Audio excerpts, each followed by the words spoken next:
तो अपन ने पहले वीडियो में बात कर ली थी स्पाइनल कॉर्ड के बारे में और उसकी एक्सटर्नल स्ट्रक्चर। अब बात करेंगे अपन स्पाइनल कॉर्ड की इंटरनल स्ट्रक्चर। ओके, तो देखो उसके पहले आपको बताया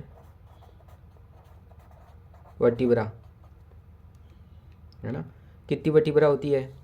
पहले होती है 33 और बाद में 26 हो जाती है ना। तो देखना C7,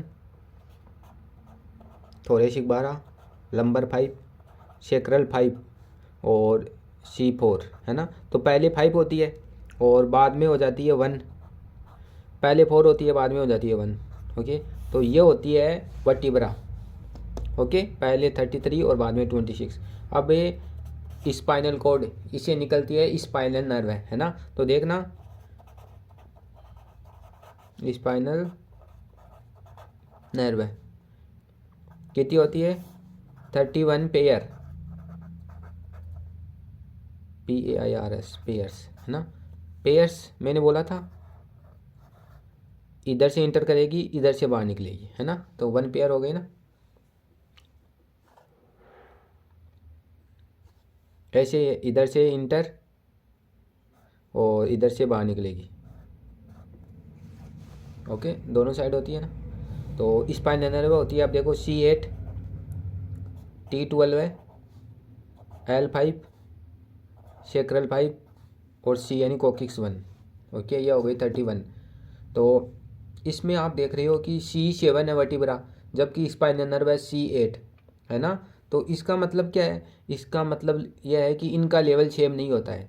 जैसे ये है वर्टिब्रा, ये C5 वर्टिब्रा है और ये है C5 स्पाइनल नर्व है। तो इनका लेवल सेम नहीं होता दोनों का, है ना। ऊपर नीचे होता है, इनका लेवल बिल्कुल सेम नहीं होता। इसीलिए अपन नेक्स्ट टॉपिक पढ़ेंगे सेगमेंट ऑफ स्पाइनल कॉर्ड। इसका मीनिंग क्या है? इसका मीनिंग है क्या है? जैसे ये स्पाइनल कॉर्ड है तो यहाँ से स्पाइनल नर्व निकल रही है, यहाँ से भी स्पाइनल नर्व निकल रही है। तो जो ये पार्ट है ना, ये सेगमेंट स्पाइनल कॉर्ड का, उसको बोलेंगे segment of spinal cord. Okay, तो the part of spinal cord cover by spinal nerve, मतलब स्पाइनल नर्व के द्वारा स्पाइनल कॉर्ड का जितना एरिया कवर किया जाता है ना, उसको बोलते हैं segment of spinal cord. Okay, ये हो गया। और मैंने ये भी बता दिया कि TEBRA vertebra and SPIN spinal nerve, इनका दोनों का लेवल सेम नहीं होता, सेम लेवल नोट। ओके, इनका लेवल सेम नहीं होता, याद रखना है, ये इम्पोर्टेंट है ना। तो इसीलिए अपन नेक्स्ट टॉपिक पढ़ेंगे कि इनका लेवल सेम नहीं होता तो कहाँ पे होता है। तो देखो दूसरे पेज में बता देता हूँ मैं ना, यहाँ पे थोड़ा कम रहता है। यह है VERTEB वर्टिब्रल लेवल और यह है स्पाइनल सेगमेंट लेवल। ओके, तो C1 से C7 ये वर्टिब्रा और T1 से T6 और T7 से T9 और T10 से T11 और T12 से L1। ऐसे ही स्पाइनल सेगमेंट C1 से C8, मतलब एक एक्स्ट्रा है ना, एक एक्स्ट्रा है। इसका मतलब क्या हुआ? यानी जैसे C5 स्पाइनल नर्व निकल रही है ना, तो वर्टिब्रा लेवल हो जाएगा C4, है ना। ऐसे T1 से T8 ये बहुत इंपॉर्टेंट है। T10 से T12 है, इसमें कितने का अंतर आ रहा है? इसमें 2 का अंतर आ रहा है। इसमें 7 से 9, इसमें 3 का अंतर आ रहा है ना, L1 से L5।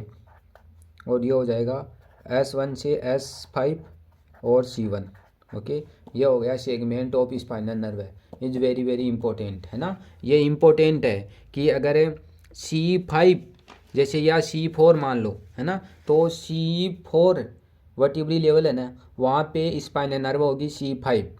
ओके, तो कोई भी अगर C5 स्पाइनल नर्व में प्रॉब्लम हो गई ना, तो अपन कौन सी वर्टिब्रा पे जाएंगे, C4 पे, C5 पे नहीं जाएंगे, C4 पे जाएंगे है ना। यह है इसका क्लिनिक फीचर।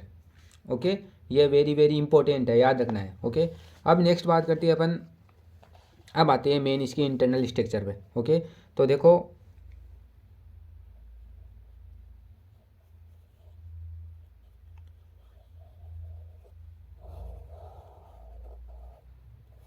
ओके, ये एक्सटर्नल स्ट्रक्चर, और अब मैं जो बना रहा हूँ ना वो इंटरनल स्ट्रक्चर है।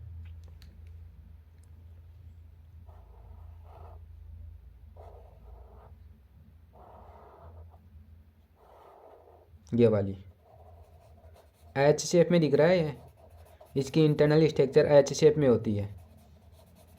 Okay, this is internal structure. Okay, तो फर्स्ट ये है एच शेप की होती है। ओके, और इसकी इंटरनल स्ट्रक्चर होती है ना, उसको ये anterior horn, TERIOR, anterior horn, और ये वाला पोस्टीरियर HORN। ओके, ये हो गई। और देखो ये हो गई इसकी इंटरनल स्ट्रक्चर जो एच शेप की होती है ना। अब देखो ये स्पाइनल कॉर्ड है ना, स्पाइनल कॉर्ड का आउटर और इंटरनल पार्ट हो गया। तो आउटर पार्ट है ना इसका वाइट मैटर से बनता है, और इंटरनल पार्ट है ना वो ग्रे मैटर से बनता है। ओके, तो ये भी एक इम्पोर्टेंट है कि वाइट मैटर ये इसका आउटसाइड की ओर होगी, और ग्रे मैटर ये होगी इनसाइड।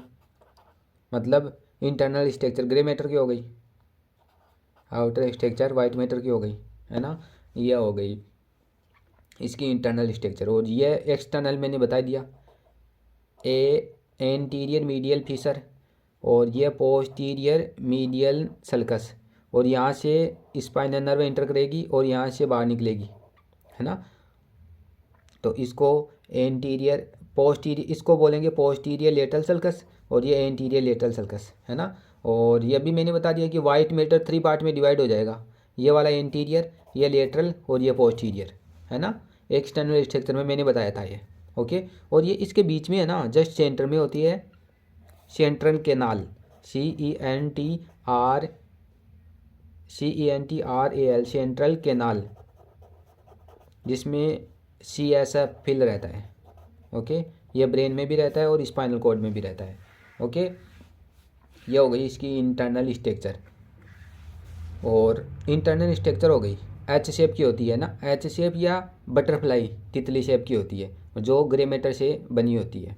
ओके, अब देखो ये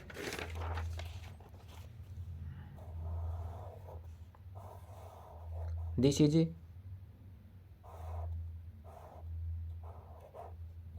ये हो गई है ना। तो देखो ये है पोस्टीरियर लेटरल सल्कस, ये है एंटीरियर लेटरल सल्कस है ना। यहाँ से मोटर नर्व इंटर कर रही है यानी स्पाइनल नर्व है, और यहाँ से बाहर निकल रही है ना, ये स्पाइनल नर्व हो गई। तो देखो जैसे यहाँ अपना हाथ है ना, तो हाथ को कोई गर्म चीज़ अपन को लगी है ना, गर्म चीज़ लगी, तो वो इन्फॉर्मेशन लेके जाएगी यहाँ पे, ये वाली मोटर न्यूरॉन है ना। और इन्फॉर्मेशन यहाँ से लेके आएगी इन्फॉर्मेशन इसके पास, अपने हाथ के पास, कि गर्म चीज़ फील हो रही है इसलिए हाथ को हटाओ है ना। इसीलिए ये यहाँ से लेके आ रही है। ओके, इसीलिए ये इंटर करती है और ये आउट होती है यहाँ से। ओके, अपन ने पढ़ा भी होगा 12th क्लास में प्रतिवर्ती क्रिया है ना, यही होता है वो प्रतिवर्ती क्रिया। ओके, ये हो गई। अब नेक्स्ट देखते हैं अपन, ये इंटरनल स्ट्रक्चर हो गई इसकी, है ना। इंटरनल स्ट्रक्चर में कुछ नहीं है, anterior horn, posterior horn, centre में सी ऐसा फिल भरा रहता है सेंटर के नाल, और 2 हॉर्न होते हैं इसके, और ग्रे मैटर से बनता है, एच शेप का होता है। ओके, ये हो गई इंटरनल स्ट्रक्चर। ये होने के बाद में इसकी ब्लड सप्लाई, ये इंपॉर्टेंट है, ये अलग से भी क्वेश्चन पूछ लेते हैं 2 नंबर में कि स्पाइनल कॉर्ड की ब्लड सप्लाई लिखिए। ओके, तो देखो फर्स्ट है ANTERI, anterior, SPIN, spinal nerve है, artery, sorry TERY, anterior spinal artery जो होती है एक, 1 anterior spinal artery, anterior spinal और ये आर्टरी ASA। ओके, और दूसरी इसकी ब्लड सप्लाई पोस्टीरियर